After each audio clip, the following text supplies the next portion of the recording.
Jones with the Lenore City Church of Christ. If you're saying, what's different? I shaved off my beard for summer. Immediately upon doing that, it turned cool, but I have hopes that warmth will come. Come see us at Lenore City Church of Christ, if you will, if you're in the area. And if you have questions, please ask us. We're doing our Bible readings and comment, and we're at Galatians chapter 3, part 2. We got through verse 14 last time, and then we're going to start moving along further. We're going to notice in particular the word promise. We will note that it is contrasted to the word law, i.e. the law of Moses. And it's very important that we make that distinction. It was a distinction that Paul really wanted to make sure he made because the, quote, Judaizing teachers, unquote, have plagued the churches of Galatia. And they have wanted people to go back to the law and to circumcision. And if you understand the difference between law and promise, you never want to do that. So let's let Paul begin to explain that to us, and then we will close out and pick back up again the next time is sort of our plan, because there's a lot of stuff here. Okay, verse 15 of Galatians chapter 3. Brethren, I speak in terms of human relations. I'm going to make a point using how folks operate. Even though it is only a man's covenant, yet when it has been ratified, no one sets it aside or adds conditions to it. Now, the promises were spoken to Abraham and to his seed. He does not say, and to seeds, as referring to many, but rather to one, and to your seed, that is Christ. So we'll stop there at the end of verse 16. We need to understand that the Hebrew word for seed usually means a plural. A lot of words do that, but context, of course, determines meaning.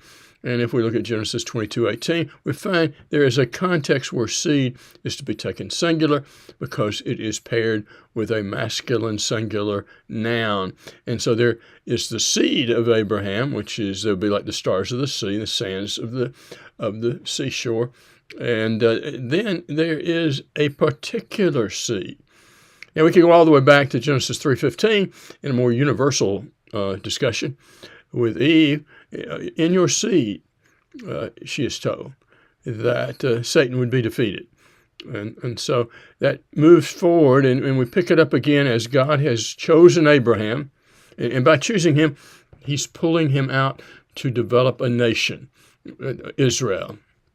And he will work through Israel to get to the redemption, the defeat of Satan, and universalizing the things that he is doing.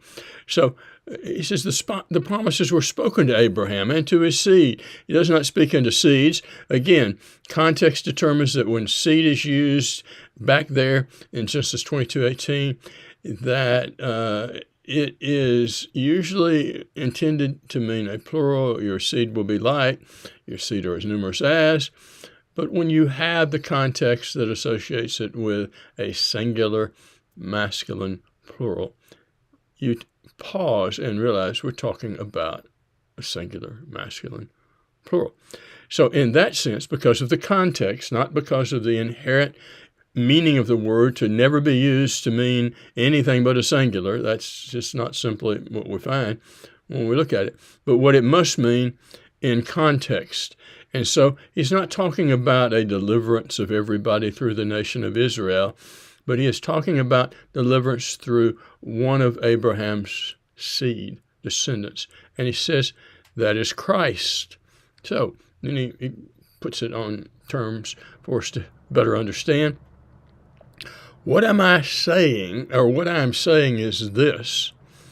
The law, which came 430 years later, does not invalidate a covenant previously ratified by God so as to nullify the promise. So he's already made his point that you don't toss aside even men's covenants when they're ratified.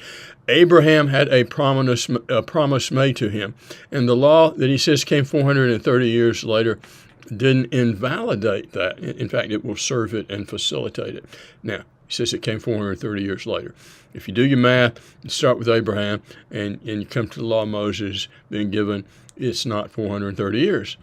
But there's an interesting thing that is done here that in many ways is repeated throughout the Old Testament, even comes up in the New Testament with Matthew 18 and a matter of church discipline. But it's this: by the mouth of 2 or 3 witnesses, things will be established. Abraham, Isaac, and Jacob.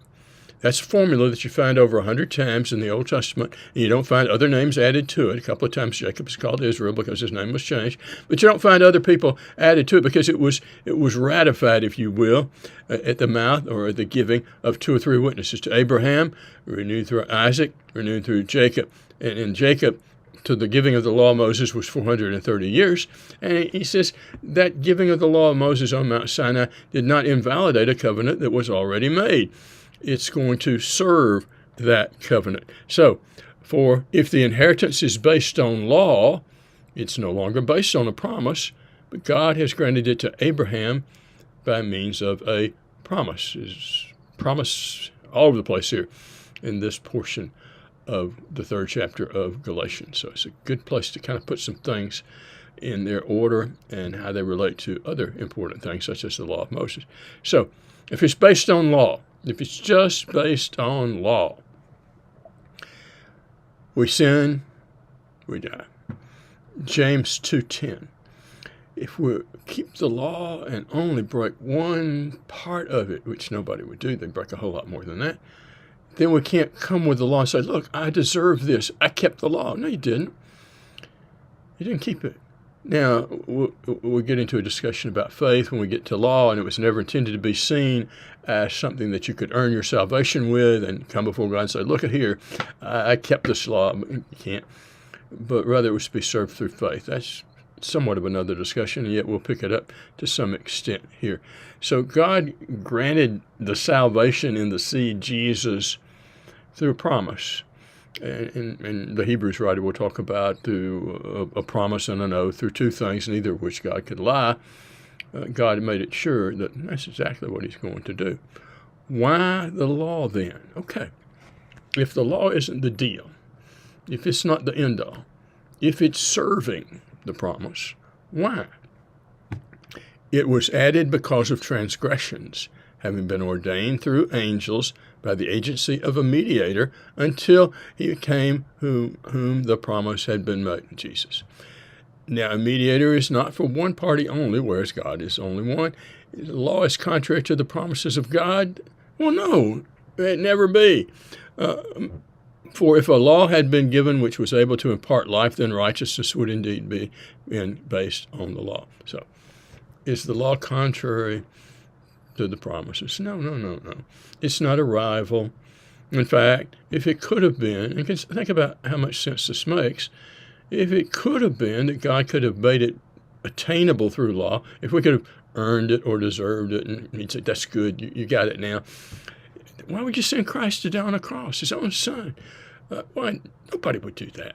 And God the Father certainly didn't do that with relationship to Jesus the Son. So we need to see the law somewhat like a parenthesis. It comes in after Abraham, Isaac, and Jacob.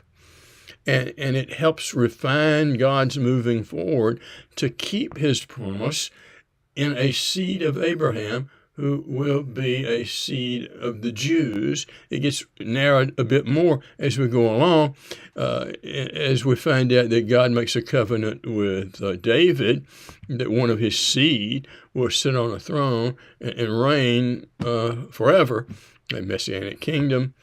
And so that's the reason why Matthew, in giving his discussion of Jesus' ministry, starts with a genealogy, and he singles out 2 people, Abraham and David, because both of them, as we just mentioned, are players in this kingdom that's going to come, this promise that's going to come, and this thing that's going to be for all nations. So we've got that going. So it's not contrary to the promises of God. The covenant isn't with Moses. It was serving it to get us from there to Jesus, and God protects Judah. The northern kingdom goes into captivity, doesn't come back. The southern kingdom does come back. It kind of limps along, but the genealogy of David is still intact. They still know about that kind of thing. And so when Jesus is born, he's certainly from Abraham. He's a Jew, but he's from David as well. So he will be the one who's the seed of promise, and he will be the one who's to be the great king. Both of those things come into play in Acts 2 and Pentecost and the beginning of the Messianic kingdom. But the Scripture has something to say to us about that, in that it shut up everyone under sin because of law, so that the promises by faith in Jesus Christ might be given to those who believe, who have faith. And we'll kind of stop it right there and just reflect here for just a minute.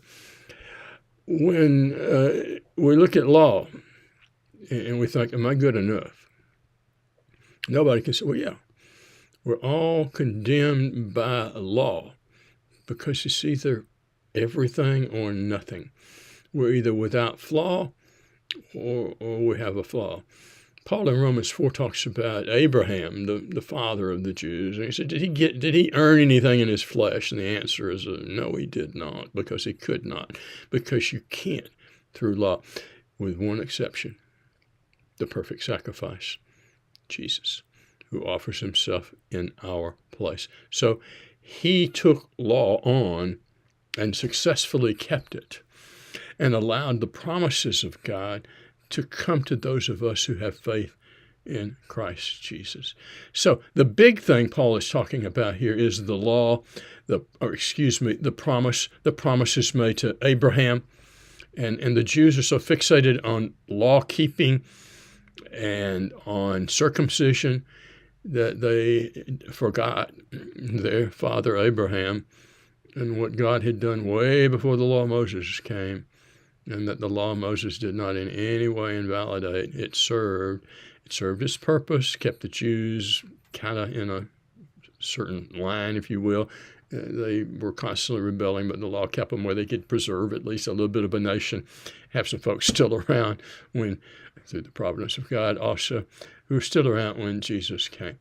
So to the Judaizing teachers who are plaguing the churches of Galatia, to the brethren there, he says, I want you to understand what the law is if we understand it in its place. It was limited in what it could do. In fact, it would, in every case, condemn if you didn't keep it perfectly. But there was a promise God made before the law ever came. The law didn't do away with that.